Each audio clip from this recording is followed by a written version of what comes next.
Okay, mayong adlaw mga binati ug minahal kong matalom. Okay, dito karon sa Eco Rest House guys.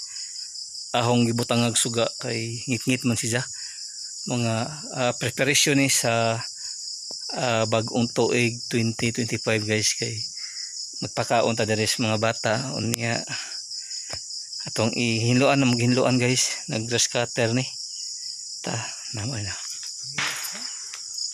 Welcome to Eco Dream House. Mayong Pasko o mabungahong bag-ong tuig kaninyong tanan diri sa lungsod sa Matalom. I hope nga magkayo sa ta magtinabangay alang sa kayuhan sa tanan ug kalambuan diri sa lungsod sa Matalom, Leyte, Philippines.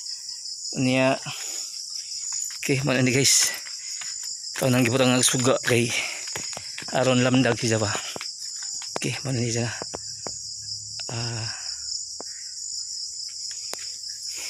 Welcome to maano siya dire. Nya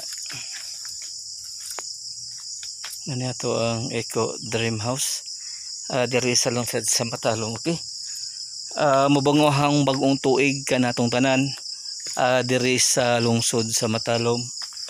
Nya Eco PP tinud-anay nga mo serbisyo with a purpose alang sa kayuhan sa tanan kalambuan diri sa lungsod sa Matalom.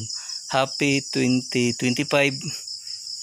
Mo ni ato ang New Year's resolution.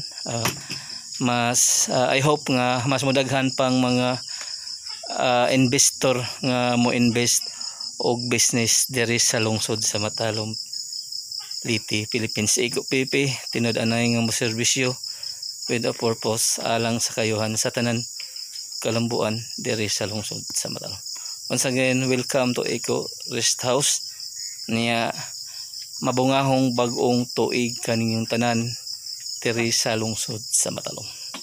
Okay, today is kapit sa haron bloy. Kuanderon Sunday, December 29, 2024.